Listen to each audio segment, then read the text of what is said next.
Hello everyone, how are you all? I hope you all are doing great and superb. So once again welcome back to Education on Tips. I hope you all are doing great. तो चलिए आज जो है हम अपनी educational playlist को continue करने वाले हैं. बहुत टाइम हो गया था, हम सिर्फ मैथ्स पे ही फोकस कर रहे थे. बट आज की जो ये वीडियो है ये क्लास 7th के लिए है फॉर NCERT चैप्टर चांदनी. हाँ, आज हम एक इंग्लिश चैप्टर डिस्कस करने वाले हैं जिसका नेम है चांदनी. ठीक है, तो ये जो चैप्टर है ये एन एलियन हैंड बुक का है which is a supplementary reader book for class 7. तो चांदनी बेसिकली जो है ना, यहाँ पर चांदनी को गोट के लिए डिनोट किया गया है.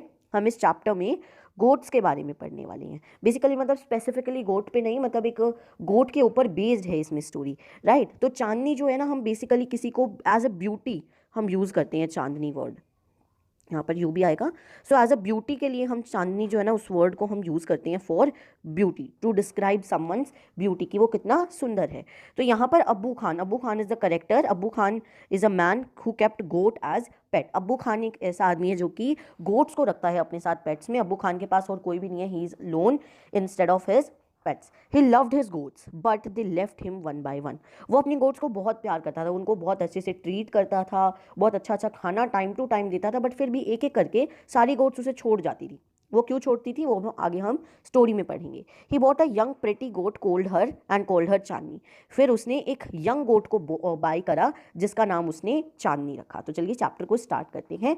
Once upon a time there lived an old man in Almora. जो ओल्ड मैन था वो कहाँ रहता था? अल्मोड़ा में रहता था. ये क्वेश्चन है important. He was popularly known as Abu Khan. जो ओल्ड मैन था वो अल्मोड़ा में रहता था और उसका क्या नाम था? What was the name of the old man who was quite popular? He was Abbu Khan. He lived all alone except for a few goats which he always kept as pets. वो अकेला ही रहता था सिवाय कुछ गोट्स के जो कि उसके साथ एज अ पेट रहते थे. He gave his goats funny names such as Kola, Mongia और गुजरी.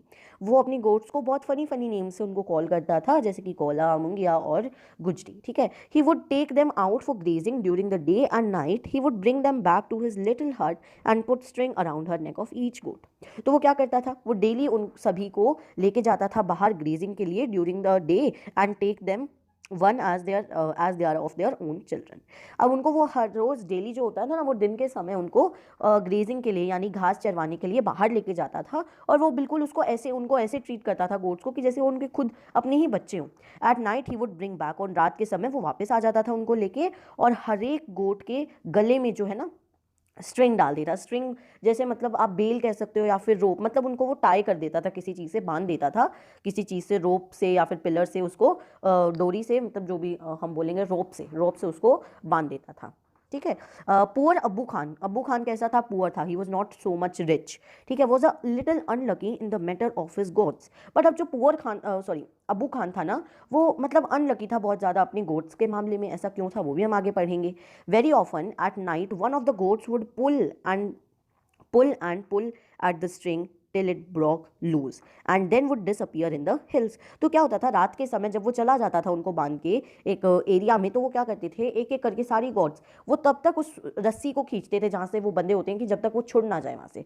वो इतनी ज़ोर ज़ोर से धक्के मार मार के बहुत ज़्यादा फोर्स अप्लाई करके वो उस रस्सी को खींचते थे जिससे भी वो टाई होते थे कि बस हमें जो है वो आज़ाद हो जाए वहाँ से. ठीक है. तो वो तब तक खींचते थे जब तक कि जो उनकी स्ट्रिंग होती थी वो ब्रोक ना हो जाए या फिर वो लूज़ ना पड़ जाए, मतलब ब्रोक हो जाए बेसिकली. एंड वो disappear in the hills beyond. और तभी वो ब्रोक करने के बाद वो डिसअपियर हो जाते थे हिल्स में दूर. Goats and hilly regions hate being tied to trees और poles. They love their freedom. So देखो, अब स्टोरी में हमें ये तो पता चल गया कि जो अब्बू खान था वो थोड़ा सा अनलकी था गॉड्स के मामले में. बट वो अनलकी क्यों था? ऐसा क्या होता था कि गॉड्स इतने अच्छे तरीके से रखे जाने के बाद भी उसके पास रहना पसंद नहीं करते थे? क्या वो उनको मारता था? क्या वो उनको अच्छा खाना नहीं देता था? नहीं. वो उन सभी गॉड्स को अपने ओन चिल्ड्रन जैसे उसके खुद के बच्चे हों इस तरह से उनको ट्रीट करता था. लेकिन जो प्रॉब्लम थी वो थी गॉड्स की फ्रीडम. तो देखो, सबको अपनी फ्रीडम बहुत प्यारी होती है. We are now during the lockdown हम कितने ज़्यादा स्ट्रेस्ड हो गए थे, हमें काफ़ी प्रॉब्लम्स हो रही थी. We were not able to stay at our home because everyone love their freedom. किसी को भी हमेशा हमेशा सबको अपनी फ्रीडम बहुत पसंद होती है. अब वो गोट्स भी क्या करें, वो हिली एरियाज़ पे रहते थे और हिली एरियाज़ पे आपको पता ही है सामने हिल्स होती हैं. तो फॉर एग्जाम्पल मैं आपको एक एग्जाम्पल के थ्रू समझाऊंगा. फॉर एग्जाम्पल आपका फेवरेट जो फूड है ना, वो suppose it is a pizza. ठीक है. जस्ट सपोज कर लीजिए कि एक पिज़्ज़ा है और आपके सामने पिज़्ज़ा रखा है और आप इस डिस्टेंस पे खड़े हैं.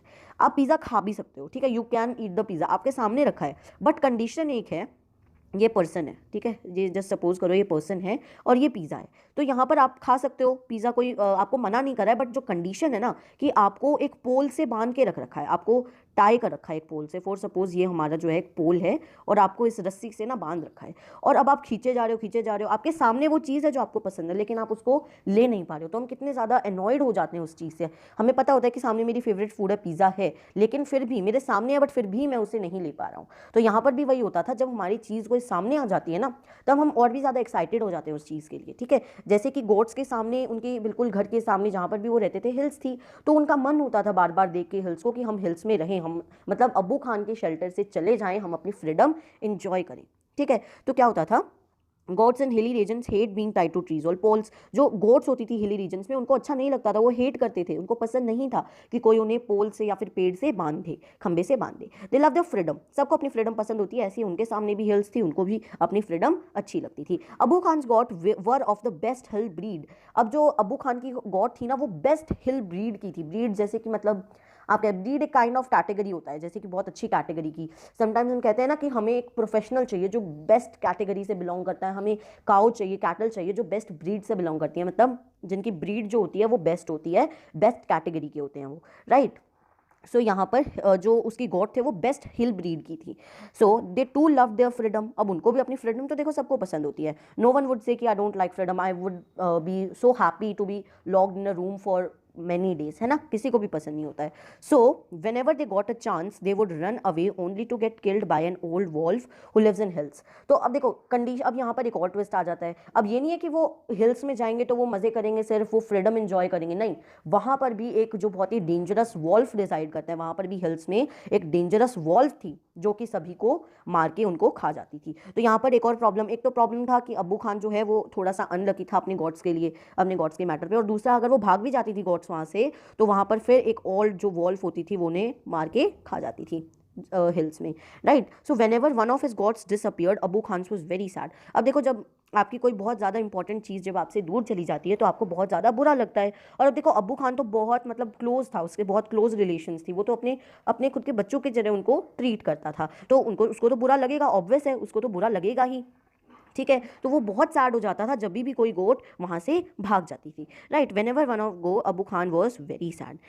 ही did not understand why even the juiciest and grains that he give them and all love that he, मतलब चलो हम बाकी का नेक्स्ट पे पढ़ेंगे, पहले मैं आपको इतना क्लियर कर देता हूँ। मतलब वो बहुत दुखी हो जाता जब भी उसकी कोई भी गोट भाग जाती थी। दूसरी, उसको समझ नहीं आता था कि इतनी जूसीएस्ट मतलब कि बहुत फ्रेश, जूसीएस्ट कैसे, जैसे बहुत ही मतलब जूसी जो होती है ना, बिल्कुल फ्रेश वाली, क्योंकि अगर आप वैसी अगर रोटन वाली ग्रास खाओगे तो उसमें आपको मज़ा नहीं आएगा, रोटन रोटन लगेगी, सड़ी हुई लगेगी। बट जो फ्रेश ग्रास होती थी उसको समझ नहीं आता था कि फ्रेश ग्रास देने के बाद भी, उनको ग्रेन्स देने के बाद भी वो क्यों, उनको इतना प्यार देने के बाद भी वो क्यों भाग जाते थे। तो यहाँ पर देखो फॉर सपोज ये यहाँ पर एक गॉट है और ये जो फॉक्स है ना बहुत डेंजरस है, तो ये इनको खा जाती थी, राइट। शावर्ड ऑन देम, तो इतना मतलब अपना लव, अपना केयर शावर करने के बाद भी उनके ऊपर वो क्यों भाग जाते थे। Why they won't stop these unfortunate goats from rushing straight into the jaws of death. तो मतलब वो क्यों अपने आप को जान पूछ के, देखो उनको पता होता था, उनको पता था, सबको पता था, ऐसा नहीं था कि उनको पता नहीं है कि जो हिल्स में वो डेंजरस वॉल्फ नहीं रहती है, सबको पता था, but still they love their freedom, उनको जाना ही जाना था।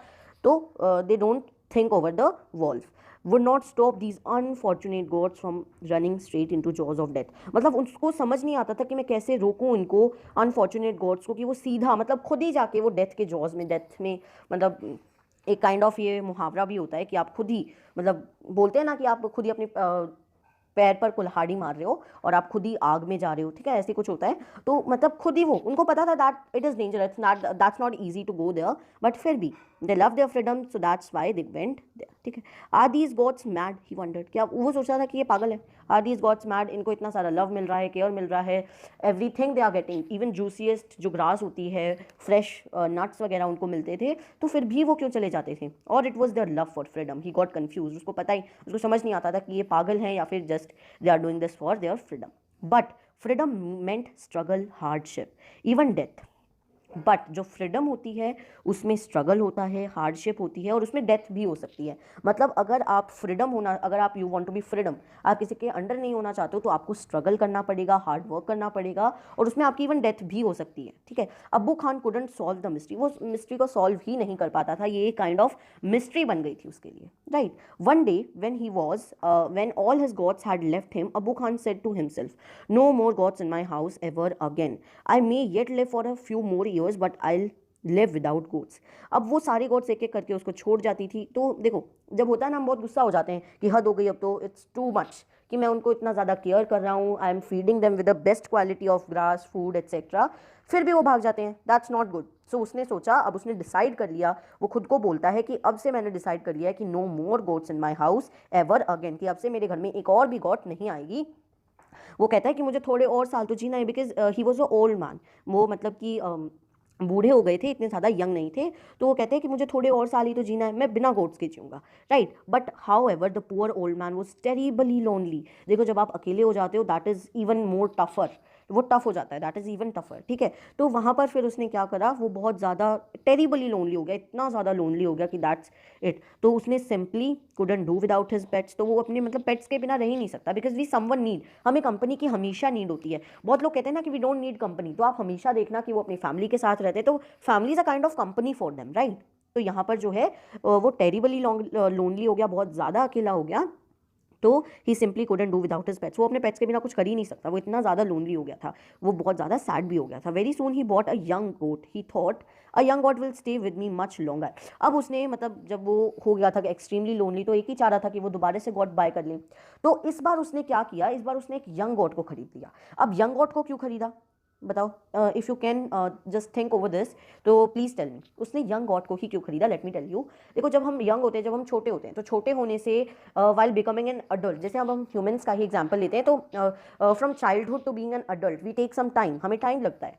सो ऐसे ही उसने सोचा कि देखो, कोई, अब देखो जो गोड्स थी जो पहले भाग गई थी, वो छोटी छोटी थोड़ी ना थी कि वो 1-2 ईयर्स की थी और just they went to the hills, नहीं, वो बड़ी हो गई थी, उनको पता था कि व्हाट इज दिस, मतलब हम उनको कह सकते हैं that they are the adult goats. But इस बार उसने एक यंग गोट को खरीद लिया, काफ़ी छोटी सी गोट को, क्योंकि उसको पता था कि एक यंग गोट तो इतनी जल्दी भागेगी नहीं, एटलीस्ट वो कुछ साल तो उसके पास ही रहेगी, तो इतने में उसका वर्क भी हो जाएगा। मतलब उसने जान पूछ के एक यंग गोट को बाय किया, ठीक है। सो यहाँ पर है, a young goat will stay with me even much longer, so she soon begin to love me as well, right. तो उसने उसको भी, सो फिर क्या होता है, तो उसने सोचा अपने मन में ही कि ठीक है, मैं एक यंग गॉट ही खरीद लेता हूँ और वो भी मुझे ऐसे ही लव करना स्टार्ट कर देगी, क्योंकि मैं उसे बहुत अच्छा फूड दूंगा, आई गिव हर, मैं उसको केयर करूंगा, so I will give every comfort, I try to give every comfort to that goat, कि वो मुझे छोड़ के ना जाए। तो वो सोचता है कि मैं एक यंग गोट ही खरीद लेता हूँ। तो उसने बोला कि वो भी बहुत जल्दी मुझसे प्यार करना स्टार्ट कर देगी, क्योंकि मैं उसको बहुत अच्छा फ्रेश जूसीएस्ट ट्राई करूंगा कि उसको फूड दे पाऊँ और उसको केयर दे पाऊँ। तो बस देखो, जब छोटे बच्चे होते हैं तो व्हाट डू दे नीड, उनको थोड़ी सी केयर चाहिए, थोड़ी सी अटेंशन चाहिए अपने पेरेंट्स की, और थोड़ा सा लिटिल लिटिल फूड चाहिए, दैट्स इट। और उनको कुछ नहीं करना होता, because young means you can say that was enough for that. But जैसे ही वो अडल्ट होते हैं, उनकी जो एक्साइटमेंट होती है वो इंक्रीज होती है, उनकी डिमांड इंक्रीज होती हैं। So this was happening, so she will never want to go to the hills. तो उसे लगा कि अगर मैं उसको सारी ये कंफर्ट दूंगा तो वो हिल्स पे कभी नहीं जाएगी, and he laughed with joy, और वो हंसने लगा। The new goat was very pretty, she was white as snow and had 2 little horns on her little head and a pair of, अब जो चलो हम बाद में कंटिन्यू करेंगे, तो सॉरी, मतलब नेक्स्ट पेज, पहले let me explain you this part first and then will move forward to the next page, ठीक है। The new goat was very pretty, अब जो उसने नई गॉट खरीदी थी ना, वो बहुत ज़्यादा प्रिटी थी, बहुत सुंदर थी। She was as white as snow, वो बहुत ज़्यादा वाइट थी, वो इतनी वाइट थी कि जैसे कि वो snow, means she was purely white, and two, मतलब उसके हेड पे बहुत छोटे छोटे लिटिल हॉर्न्स थे on her little head, and a pair of, let's continue reading, and a pair of gleaming red eyes. She had a friendly temperament. temperament का मतलब क्या होता है, behavior. टेम्परामेंट का मतलब होता है बिहेवियर, या फिर आप इसको कह सकते हो एटीट्यूड, कि उसका एटीट्यूड कैसा था। And would listen to Abu Khan tales with a lot of interest and affection. Interest और अफेक्शन मतलब बहुत ही केयरिंग, बहुत ही लवली वे से वो उसकी स्टोरीज को सुनती थी। तो देखो, अब उसकी क्वालिटीज़ क्या क्या थी। एक तो वो बहुत ज़्यादा वाइट थी, कि बहुत ज़्यादा, जैसे she was as white as snow, वो स्नो की तरह वाइट थी। उसके 2 लिटिल हॉर्न्स थे उसके छोटे से हेड पे, and a pair of red gleaming eyes. देखो, यहाँ पर पिक्चर भी शो की गई है। So she was really good, right. This is Abu Khan and this is her new goat जिसको उसने नेम दिया था चांदनी, राइट। तो she had a friendly temperament, उसका बहुत ही फ्रेंडली सा बिहेवियर था, with a lot of interest and affection. Abu Khan called her Chandni, और अबू खान ने उसका क्या नेम रख दिया, चांदनी नेम रख दिया। तो चांदनी बेसिकली जो नेम होता है ना, वो ब्यूटी को डिस्क्राइब करने के लिए रखा जाता है कि the people who are very beautiful, मतलब जो चीज़ें ब्यूटीफुल होती है ना, मतलब बेसिकली चांदनी आपको पता होता है, चांदनी का मतलब होता है मून लाइट, मीन्स कि ऐसी चीज़ जो कि बहुत ज़्यादा ब्यूटीफुल हो, एज ब्यूटीफुल एज मून, क्योंकि मून को हम एक ब्यूटी में कन्वर्ट मतलब कंसिडर करते हैं, because it has very white light which is very strong, which is considered to be lovely and beautiful. So which means moonlight, उसका क्या मतलब होता था, मूनलाइट मतलब होता था चांदनी का। He loved Chandni and would narrate to her stories all her friends who were dead and gone. तो जो अब यहाँ पर स्टोरीज, जैसे टेल्स, टेल्स का मतलब भी स्टोरीज होता है, राइट। Tales means stories. तो अबू खान उसे स्टोरीज सुनाता था।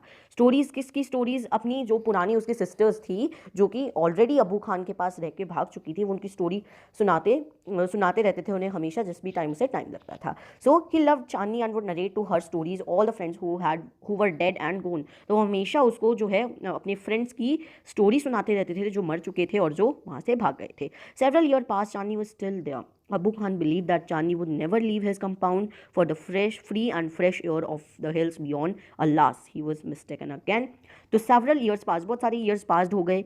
Chani was still there, मतलब अभी तक, उससे पहले, अब इस स्टोरी से पहले यहाँ तक ना, चांदनी जो थी वो बहुत हैप्पीली रह रही थी अबू खान के साथ, बट यहाँ पर चांदनी वो स्टिल देयर, मतलब कि वो वहीं पर थी अभी भी, वो भागी नहीं थी। Abu Khan believe that Chandni would never leave his compound.